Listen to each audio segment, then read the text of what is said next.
आम्रपाली कबीले से निकलने के लिए रास्ता ढूंढ रही थी और वो पता लगाना चाहती थी कि आखिर कबीले से बाहर कौन जाता है और कब जाता है, जिसके लिए उसने एक बच्चे को फुसलाने की कोशिश भी की। लेकिन त्रिवेणी के आ जाने की वजह से वो उसे कुछ भी नहीं बता पाया और वहां से चला गया।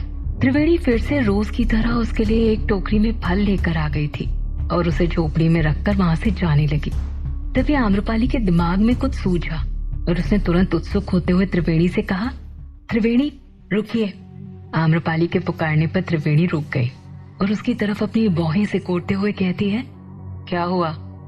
तो आम्रपाली ने मुस्कुराते हुए कहा, हम यहाँ कब से रह रहे हैं, लेकिन हमें यही नहीं पता कि आप लोग जिन भेड़ियों की पूजा करते हैं उनका मंदिर कहाँ पर है। हमारा मतलब है कि इस कबीले में देखने के लिए बहुत सारी चीजें हैं और देखने के लिए ही नहीं बल्कि सीखने के लिए भी। और जब हमारी संतान का जन्म यहीं होने वाला है तो हम चाहते हैं कि हम यहाँ के तौर तरीके, रहन सहन सीख लें और जो कुछ भी ज्ञान अर्जित कर सकते हैं हम यहाँ से कर लें। लेकिन इस झोपड़ी में रहकर हम कुछ भी नहीं सीख सकते, तो क्या आप हमें अपना कबीला घुमाएंगी? आम्रपाली की संतान वाली बात सुनकर त्रिवेणी के दिमाग में कुछ चलने लगा। वो मन ही मन कहती है, ये कह तो सही रही है, अब जब इसे यहीं रहना है तो क्यों ना इसे अपने तौर तरीके सिखा दिए जाएं। लेकिन कहीं किसी ने इसे सच बता दिया तो? त्रिवेणी के चेहरे के भाव सामने खड़ी आम्रपाली समझ रही थी। कहीं ना कहीं उसे डर लग रहा था कि त्रिवेणी इनकार ना कर दे, इसलिए उसने विनती करते हुए आदर भाव के साथ कहा, हम यहाँ किसी को नहीं जानते सिवाय आपके। यहाँ पर आप ही हमारा परिवार है, हमारी सहायता कीजिए। इस बंद झोपड़ी में हमें पिंजरे जैसा महसूस होने लगा है और जब हम यहाँ कैद रहेंगे तो फिर हमारी संतान पर इसका क्या प्रभाव पड़ेगा? आम्रपाली की बातें त्रिवेणी पर असर कर रही थी। उसका हृदय प्रभावित होने लगा था। लेकिन त्रिवेणी ने उत्तर दिया, ठीक है, हम तुम्हारी बात मुखिया तक पहुंचा देंगे। यदि मुखिया को तुम्हारा झोपड़ी से बाहर निकलना सुरक्षित लगता है तो फिर वो तुम्हें अवश्य सब में घुलने मिलने देंगे, लेकिन तब तक तुम्हें प्रतीक्षा करनी होगी। लेकिन आम्रपाली से अब और प्रतीक्षा नहीं होने वाली थी। उसका चेहरा तुरंत उतर गया क्योंकि वो अब परेशान हो रही थी। वो उस झोपड़ी में बंद होकर नहीं रहना चाहती थी। वो किसी भी हाल में सम्राट तक पहुंचना चाहती थी और झोपड़ी से बाहर निकलकर ही वो दूसरा रास्ता बना सकती थी।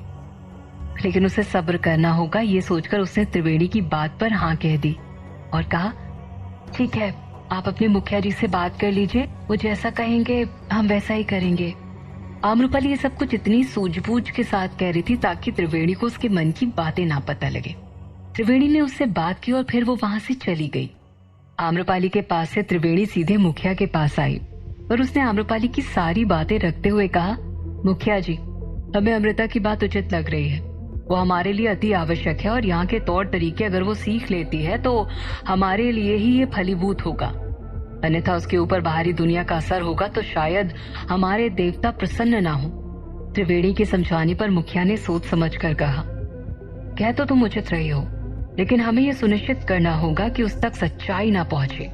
त्रिवेणी ने मुस्कुराते हुए कहा, इसकी चिंता आप मत कीजिए, हम उस तक सच पहुंचने नहीं देंगे, क्योंकि बाकी सबको हमने पहले ही डरा दिया है कि अमृता बाहरी है और वो किसी के लिए भी सुरक्षित नहीं है। भले ही वो कबीले में घूमेगी फिरेगी, लेकिन लोग उसके साथ घुल मिल नहीं पाएंगे। त्रिवेणी की बात सुनकर मुखिया ने उसकी सराहना करते हुए कहा, अगर ऐसा है तो तुमने बहुत ही अच्छा कार्य किया है, जाओ जाकर अमृता जैसा चाहती है वैसा करो। लेकिन वहां उन दोनों की बातें भैरव भी सुन रहा था।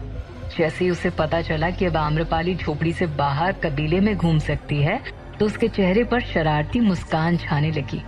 उसने कहा, हम तो अफसर ढूंढ ही रहे थे और अफसर खुद चलकर हमारे पास आ गया।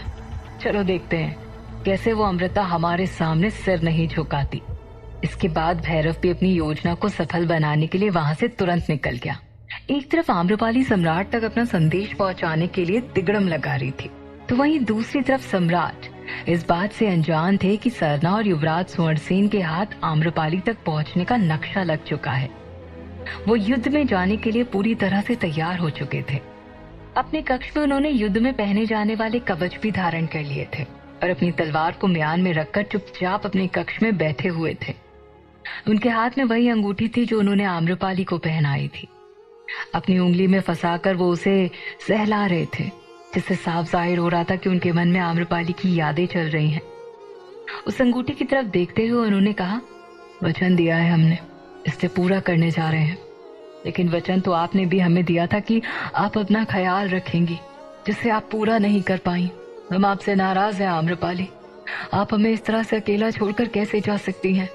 विवाह के दौरान आपने वचन दिया था कि आप हमारे हर सुख दुख की साथी बनेंगी, हमारे कदम से कदम मिलाकर चलेंगे, लेकिन आप पीछे रह गई। आप अपना वचन नहीं निभा पाई। वो ऐसा कह ही रहे थे कि तभी द्वार पर दस्तक हुई। सम्राट ने देखा तो रानी चेलना और कौशला देवी खड़ी थी। उन्होंने कहा, यदि आपकी अनुमति हो तो क्या हम अंदर आ सकते हैं? सम्राट ने उस अंगूठी को अपनी मुट्ठी में बंद करते हुए उन्हें अंदर आने के लिए कहा। अवश्य, इसमें पूछने वाली क्या बात है? दोनों रानियां सम्राट के पास आईं और चेलना ने कहा, सम्राट समझ नहीं आ रहा कि हम खुश हों या फिर दुखी। तो सम्राट ने कहा, आप ऐसा क्यों कह रहे हैं? तब चेलना ने कहा, आप अपने जीवन में अब आगे बढ़ रहे हैं, इस बात से हमें खुशी हो रही है, लेकिन वो युद्ध, सम्राट उस युद्ध के बारे में सोचकर मन घबरा रहा है। इससे पहले सम्राट चेलना को कुछ समझा पाते, कौशला ने अपनी बात रखते हुए कहा, परंतु हमें पूर्ण भरोसा है, आप अवश्य विजयी होकर लौटेंगे। सम्राट उन दोनों का हृदय नहीं दुखाना चाहते थे, इसलिए उन्होंने भी अपने चेहरे पर मुस्कान बिखेरते हुए कहा, अवश्य, और वापस आने के बाद सब कुछ ठीक हो जाएगा। इसके बाद सम्राट ने सिर झुका लिया और मन में कहा, उम्मीद करते हैं कि जब हम वापस लौटे तो आम्रपाली आप हमें सबसे पहले मिले। तभी अंतेनाग वहां पर आया। उसने सिर झुकाकर तीनों का अभिवादन किया और सम्राट को देखकर कहा, सम्राट, बाहर राजमाता और बाकी सब राजा आपकी प्रतीक्षा कर रहे हैं। सम्राट ने भी हाँ में सिर हिलाया और दोनों रानियों से कहा, हमारी अनुपस्थिति में मगध का ध्यान रखिएगा, एक रानी की तरह पूरी प्रजा की देखभाल कीजिएगा। तो दोनों रानियों ने मुस्कुराकर सम्राट से कहा, निश्चिंत रहिए सम्राट। इसके बाद सम्राट वहां से निकल गए। दोनों रानियां अभी भी वहीं पर खड़ी थी और उन्हें जाते हुए देख रही थी। उनके जाने के बाद कौशला देवी ने मुस्कुराते हुए चेलना से कहा, तुमने कहा था ना कि हमारी समस्या का समाधान मिल जाएगा। देखो, हमें कुछ करने की आवश्यकता ही नहीं पड़ी और सम्राट को मगध से जाना पड़ रहा है। चेलना ने भी मुस्कुराते हुए कहा, ये तो ठीक है, पर अब आगे क्या विचार है? तो कौशला ने निश्चिंत स्वर में कहा, कुछ नहीं, अब आने दो आम्रपाली को। अब तो वो महल में भी आ जाए तब भी सम्राट उससे नहीं मिलेंगे, और जब तक सम्राट वापस लौट कर आएंगे तब तक आम्रपाली यहाँ नहीं रुकेगी। ये बोलकर दोनों रानियां एक साथ हंसने लगी। वहीं सम्राट महल के द्वार पर खड़े थे। राजमाता ने उन्हें विजय तिलक किया और कहा, पिछले कुछ दिनों से हमें लग रहा था कि हमारा पुत्र कहीं खो सा गया है, तो अब हमें उम्मीद है कि वहां जाकर तुम सम्राट की भांति युद्ध लड़ सकोगे और हमेशा की तरह विजयी होकर लौटोगे। सम्राट ने भी राजमाता के दोनों पैर छूकर उन्हें प्रणाम करते हुए कहा, निश्चिंत रहिए राजमाता, अगर आम्रपाली हमारी कमजोरी थी तो वही हमारी ताकत भी है। उन्हें हम पर पूर्ण भरोसा था कि हम हर संकट से लड़ने के लिए सक्षम हैं। तो ये तो एक युद्ध है और सम्राट के लिए तो ये बाएं हाथ का खेल होता है। राजमाता ने उन्हें आशीर्वाद दिया और इसके बाद सम्राट वहां से जाने लगे। सम्राट ने अंतेनाग और विशाखा को वहीं मगध में रहने के लिए निर्देश दिए, ताकि यदि आम्रपाली इस बीच आती है तो वो उसकी सुरक्षा कर सके। और इसके बाद वो दक्षिण के राजाओं के साथ अपने सैनिकों को लेकर वहां से निकल पड़े। एक तरफ आम्रपाली और सम्राट दोनों का ही मकसद तय हो चुका था। जहां आम्रपाली उस कबीले से बाहर निकलने के लिए नए नए तरीके अपना रही थी, तो वहीं सम्राट दक्षिण भारत में युद्ध में शामिल होने के लिए जा रहे थे। इसी दौरान सरना और युवराज स्वर्णसेन भीम गांव के आगे बीहड़ रास्ते में पहुंच चुके थे। अपनी तेज रफ्तार में कौशिकी नदी चट्टानों को तोड़ते हुए दूधिया रंग में आगे बढ़ रही थी। आसमान की तमतमाती धूप के नीचे सरना ने घोड़े से उतरकर कौशिकी नदी का पानी पिया और फिर चारों तरफ नजर दौड़ाने लगी। सामने सपाट मैदान था जहां से कौशिकी नदी गुजर रही थी, लेकिन उसके बगल में कुछ जंगल दिखाई दे रहा था और फिर चारों तरफ बड़ी बड़ी चट्टानें नजर आ रही थी। उसे देखकर वो युवराज से कहती है, युवराज, नक्शे के अनुसार ये पहला पड़ाव है जहां पर हम खड़े हुए हैं। कहते हुए उसने वो नक्शा निकाला और उसमें एक रास्ते के किनारे बने उस नदी को दिखाया और हाथ में रखते हुए कहा, ठीक यहाँ पर। युवराज भी नक्शे को बड़े ध्यान से देख रहे थे। उनकी आंखें गंभीर थी। वो सरना से कहते हैं, सरना, शायद तुमने ध्यान नहीं दिया, हम उस जगह पर खड़े हैं जहाँ से हमारी कठिनाइयां शुरू होने वाली हैं। यहाँ से हम एक साथ दो रास्ते दिखाई दे रहे हैं। हमें तय करना होगा कि किस रास्ते पर हमें सबसे पहले जाना है। युवराज की बात सुनकर सरना ने तुरंत नक्शा खोलकर देखा। उसमें वो रास्ता कहीं पर भी नहीं था। सरना हैरान होते हुए कहती है, ऐसा कैसे हो सकता है? इसमें तो ये रास्ता दिख ही नहीं रहा। तो कैसे पता चलेगा कि हमें कहाँ जाना है? ऐसा कैसे हो सकता है? महर्षि रघुनाथ तो बिल्कुल सटीक नक्शा बताते हैं। सरना की उलझन दूर करते हुए युवराज ने कहा, शायद तुम भूल रही हो महर्षि ने क्या कहा था। ये वो नक्शा है जहाँ से आम्रपाली वहां तक पहुंची है। मतलब आम्रपाली जिस रास्ते से होकर गई होगी वही रास्ता यहाँ पर बनाया गया है। और आम्रपाली नदी के पानी में बहकर गई है और उस दौरान पानी अपनी चरम अवस्था पर था। मतलब जहाँ पर हम खड़े हैं वो पूरी जगह पानी में डूबी हुई थी। ये दोनों रास्ते भी पानी में समा चुके थे, इसलिए उनके बनाए हुए नक्शे में से ये रास्ता कहीं पर भी नहीं है। और बाढ़ को आए हुए पूरा 1 महीना बीत चुका है और बाढ़ का पानी कब का थम चुका है, जिससे पूरा रास्ता साफ हो चुका है। तुम नहीं कह सकते कि इसमें से किस रास्ते से होकर आम्रपाली वहां गई होगी, और ये हमें खुद तय करना होगा। युवराज की बात पर सरना ने हाँ में सिर हिलाया और दोनों रास्तों को ध्यान से देखने लगी।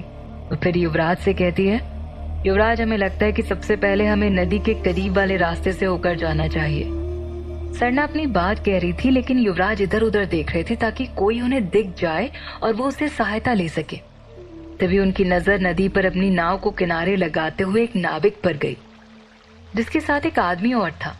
उसे देखकर युवराज ने तुरंत सरना को बीच में ही रोक दिया और कहा, रुको सरना, ऐसे ही किसी रास्ते पर जाना ठीक नहीं होगा। हमें यहाँ के लोगों से पूछ लेना चाहिए कि कौन सा रास्ता उचित है और आम्रपाली के किस ओर जाने की संभावना सबसे ज्यादा है। कहते हुए उन्होंने नाविक की तरफ इशारा किया और कहा, रुको, हम उसे पूछ कर आते हैं। कहते हुए युवराज उस नाविक के पास गए। नाविक नाव को बार बार नदी के किनारे ले जाने की कोशिश कर रहा था। युवराज ने उसकी सहायता की और फिर सहायता करने के बाद नाविक ने उनका आभार व्यक्त किया। और तब युवराज ने उससे पूछा, क्या बता सकते हैं कि ये दोनों रास्ते किस ओर जाते हैं?